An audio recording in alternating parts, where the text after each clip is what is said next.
તો આપણે છેલ્લા વિડીયોમાં વાત કરી શ્વેતકેતુ અને ઉદ્દાલકની. એટલે વિદ્યાર્થીઓના જે પ્રશ્ન હતો કે પરમેશ્વર આ સઘળું જગત જે ચલાવે છે, પરંતુ આ જગત પરમેશ્વરે ઉત્પન્ન શેમાંથી કર્યું છે, એનો શિક્ષક છે ઉત્તર આપે છે. એમાં એણે એક વિષય એની પહેલાં કહ્યો કે ભાઈ, કડીઓ અને સુથાર જે રીતે મકાન બનાવે છે એવી રીતે ઈશ્વર આ જગતનું સર્જન નથી કરતો. એટલે આપણે એવું સમજી ગયા કે આ જગતના સર્જન માટે ઉપાદાન અને નિમિત્ત કારણોની જે ચર્ચાઓ આપણે કરીએ છીએ એ વાસ્તવમાં ઈશ્વરે ઉત્પન્ન કરી મૂકેલા અથવા ઈશ્વર દ્વારા સર્જન પામેલા સાધનો અને ઈશ્વરગત જગતની અંદરની વાત છે. પરંતુ પરમેશ્વરની શક્તિ જે અનંત અમાપ છે, એવા પરમેશ્વરને આવા સાધનોની જરૂર પડતી નથી. અહીંયા એક શબ્દ છે પ્રાચીન અને અર્વાચીન, જે શબ્દ મૂક્યો છે એ વિરોધી શબ્દમાં તમને પૂછાય છે એવું કદાચ આપણે આગળના પીરિયડમાં વાત કરી છે. અહીંયા જે પ્રાચીન શબ્દ છે એ આખું વાક્ય હું તમને એક પ્રાચીન પુસ્તકમાંથી વાર્તા કહું.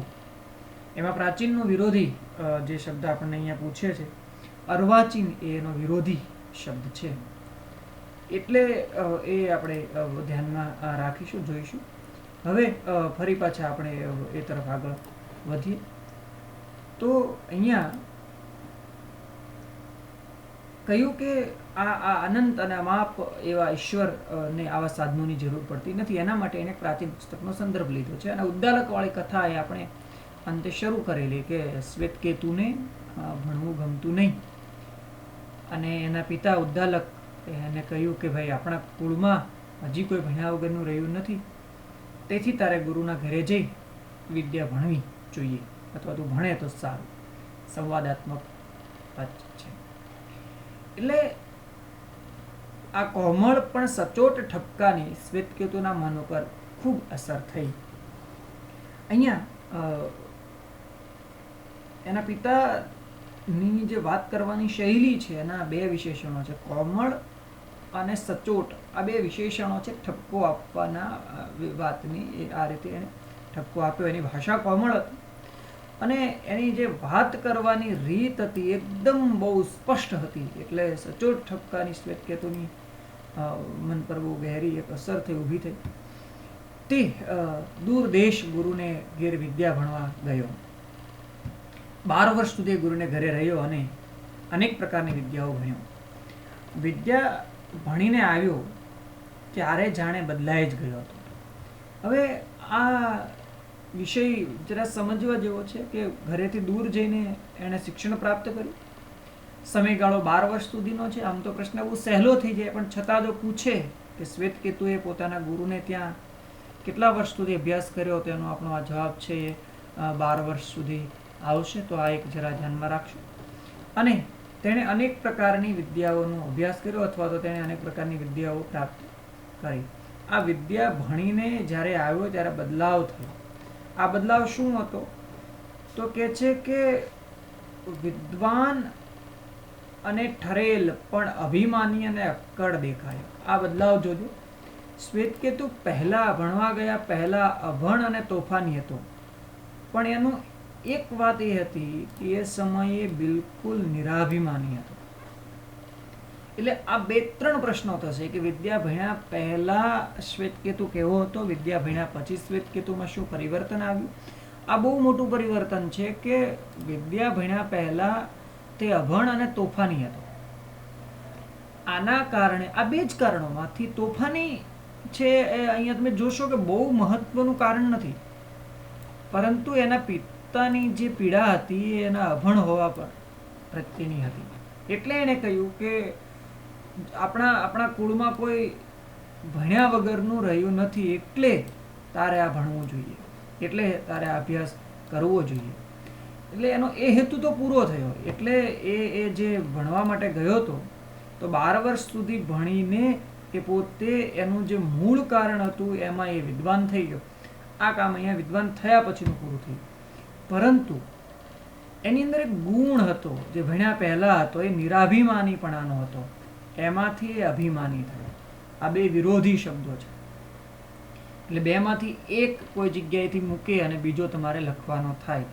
માનો કે પહેલા અભણ અને તોફાની હતો પણ નિરાભિમાની હતો, અને હવે એમ કે એનો વિરોધી શબ્દ મૂકો તો અભિમાની ન હતો, અથવા નિરાભિમાની હતો તો અભિમાની ન હતો, અને અભિમાની હતો નિરાભિમાની ન હતો.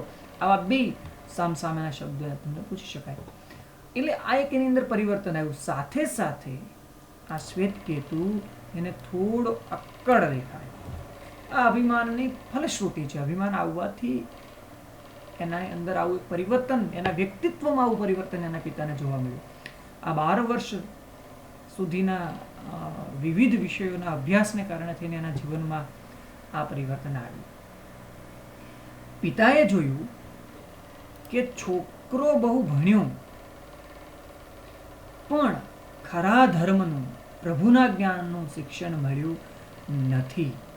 આ અતિ સુંદર વિષય અહીંયા લે છે શ્રી ધ્રુવ બાબા અથવા આનંદ શંકર ધ્રુવ. એને કહ્યું કે છોકરો ભણ્યો છે પણ હજુ ખરા ધર્મનું, ખરા ધર્મ પછી લઘુરેખા મૂકીને અહીંયા એને કહેવું છે કે પ્રભુના જ્ઞાનનું શિક્ષણ મળ્યું નથી. ઈશ્વર સર્વવ્યાપી આવું જે શીર્ષક છે એનું બીજ અહીંયા છે કે શિક્ષણ આપણે ગમે એટલું પ્રાપ્ત કર્યું હોય અથવા કરીશું તો પણ જ્યાં સુધી ધર્મનું શિક્ષણ અથવા તો પ્રભુનું શિક્ષણ અથવા પ્રભુના જ્ઞાનનું શિક્ષણ નથી, ત્યાં સુધી એ શિક્ષણ અધૂરું છે અથવા કેળવણી અધૂરી છે. તેથી પિતાએ એને પાસે બેસાડી કહ્યું.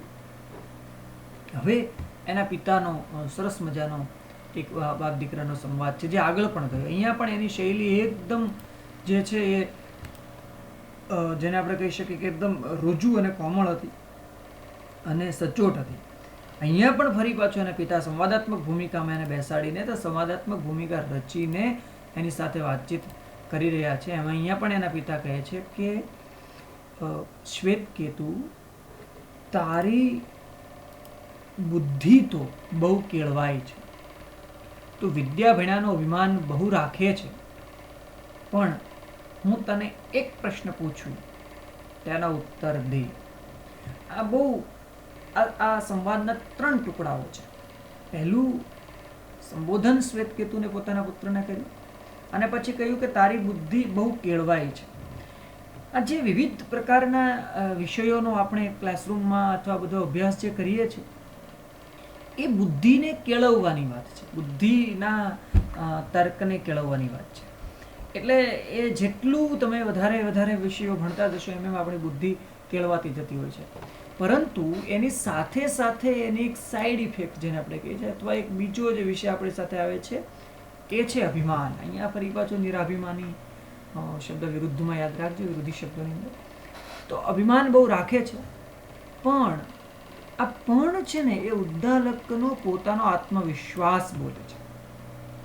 એવો એ પ્રશ્ન પૂછશે, આટલા 12 વર્ષ સુધી અભ્યાસ કર્યા પછી પણ ઉદ્દાલક એવો એક પ્રશ્ન પૂછવાનો છે આગળ કે જેનો ઉત્તર શ્વેત કેતુને નહીં આવડે, એનો એને વિશ્વાસ છે. એટલે એને કહ્યું કે પણ હું તને એક પ્રશ્ન પૂછું, તેનો ઉત્તર દે.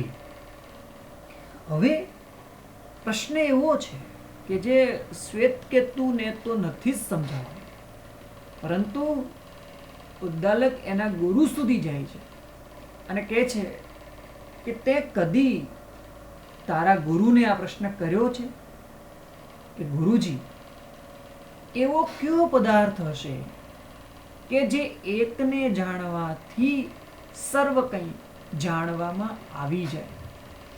બહુ મહત્વનો પ્રશ્ન છે.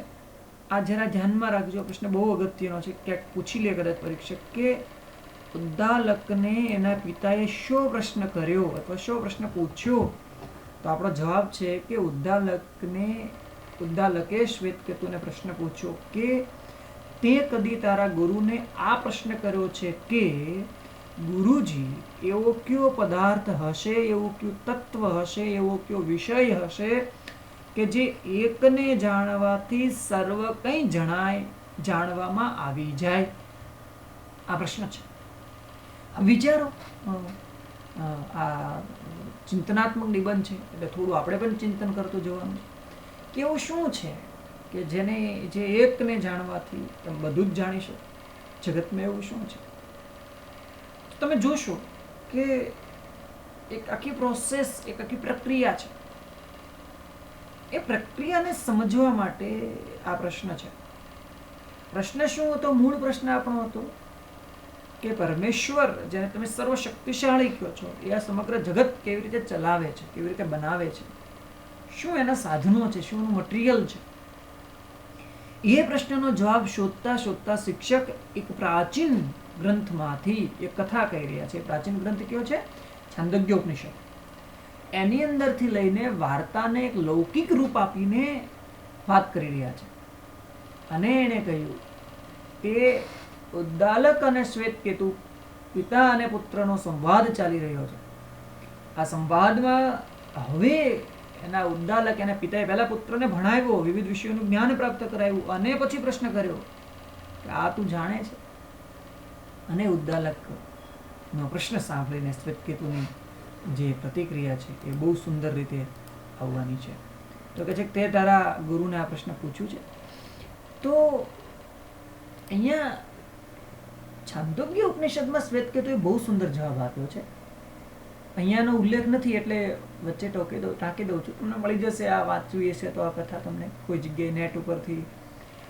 ત્યાં શ્વેતકેતુએ કહ્યું કે મારા ગુરુ જો જાણતા હોત તો મને ચોક્કસથી જણાવે, પણ કદાચ એવું બની શકે કે મારા ગુરુ જ આ જે વાત તમે કરી રહ્યા છો એ નહીં જાણતા હોય, તો એટલે એણે મને કહ્યું નથી. તો તમે જ મને કહો.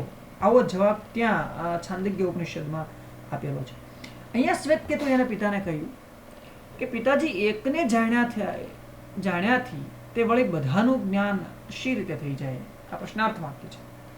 એટલે શ્વેતકેતુને એવું લાગે છે કે આવું કંઈ સંભવ નથી કે તમે કોઈ એક વિષયનું જ્ઞાન પ્રાપ્ત કરો અને પછી બધા જ વિષયો તમારા જ્ઞાનમાં આવી જાય અથવા બધા જ વિષયો તમારા ધ્યાનમાં આવી જાય.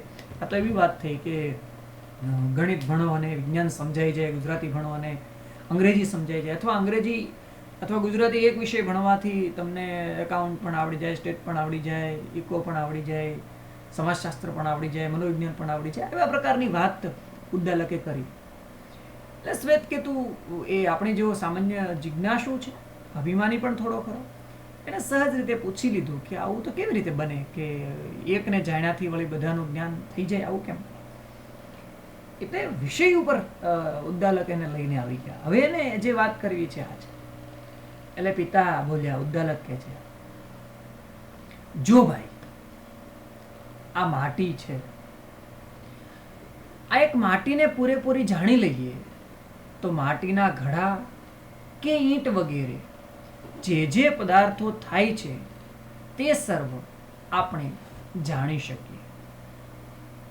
હવે તમે સમજો છો શું કહેવા માંગે છે કે અહીંયા બે વસ્તુઓ છે. કાર્યકારણનો સિદ્ધાંત છે.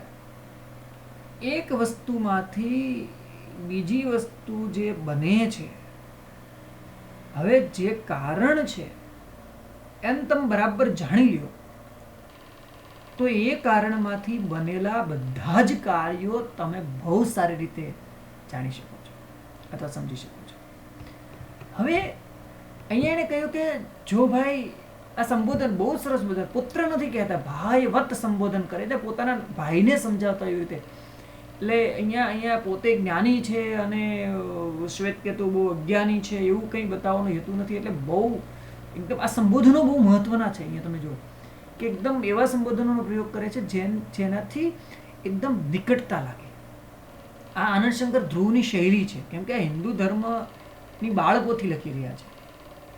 એટલે એને કહ્યું, જો ભાઈ, આ માટી છે, આ એક માટીને પૂરેપૂરી જાણી લઈએ તો શું થશે? તો કે માટીના ઘડા, ઈંટ વગેરે જે પદાર્થો થાય છે તે સર્વ આપણે જાણી શકીએ છીએ. અહીંયા એને શબ્દ મૂક્યો છે પદાર્થ. આ શબ્દ પણ બહુ જાણી જોઈને મુકાયેલો છે. એટલે એનાથી ઉત્પન્ન થયેલું બધું જ આ જગત જે તમને દેખાય છે પદાર્થ છે. હવે કાં તો તમે ઘડાને અલગથી ઓળખો, અલગથી એનું જ્ઞાન પ્રાપ્ત કરો. ઘરમાં ઈંટો નાની મોટી છે એનું જ્ઞાન અલગથી પ્રાપ્ત કરો. ઘરમાં માટીના માટલાઓ વગેરે એટલે કે જે અલગ અલગ પ્રકારના હોય છે ઘડાઓ એ બધાથી ઓળખો.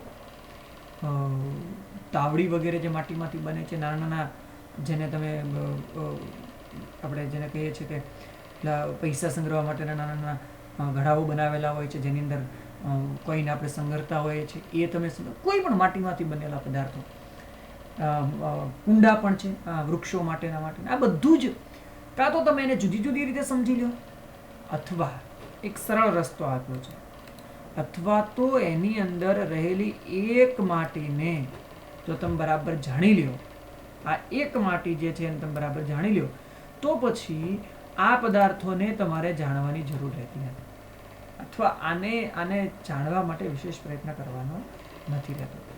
તો સર્વ આપણે જાણીએ છીએ કારણ કે માટીના બનેલા તે સર્વ પદાર્થો જુદા નામ માત્ર છે. હવે જોજો અહીંયા આ એક માટીને પૂરી જાણી લઈએ તો માટીના ઘડા કે ઈંટ વગેરે જે પદાર્થો થાય છે તે સર્વ આપણે જાણીએ છીએ કારણ કે, તો અહીંયાથી એક વાક્ય થયું તે સર્વ આપણે જાણીએ છીએ કારણ કે માટીના બનેલા જે સર્વ પદાર્થો જુદા જુદા નામ માત્ર છે. આ એક સંકુલ વાક્ય છે, બરાબર ધ્યાનમાં રાખજો, પૂછી શકાય એવું છે. આ સંયોજક છે તો એને સંયોજકથી જોડાયેલું છે વાક્ય.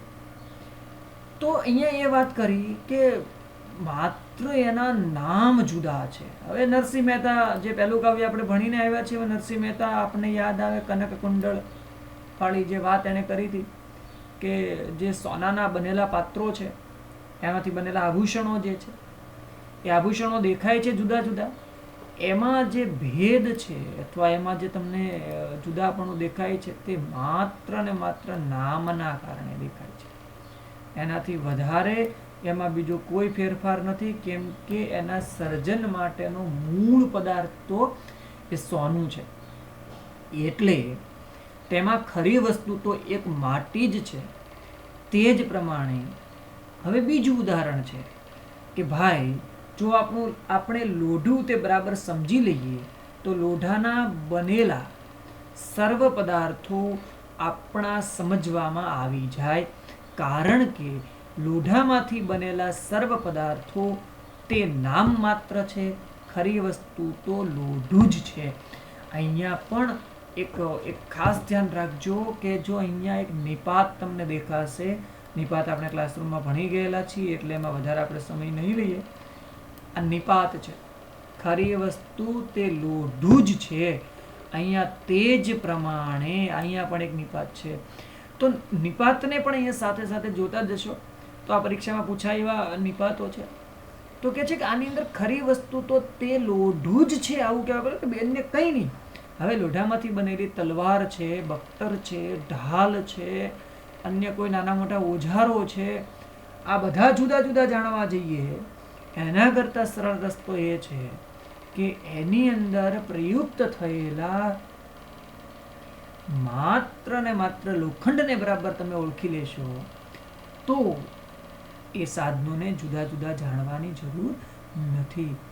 તો અહીંયા જે શ્વેત કેતુને ઉદ્દાલકે પૂછેલો પ્રશ્ન છે એ બહુ અગત્યનો બની ગયો અને એનો જવાબ હવે તમે સમજી શકો છો કે અહીંયા શ્વેત કેતુના પિતા શું કહેવા માગે છે.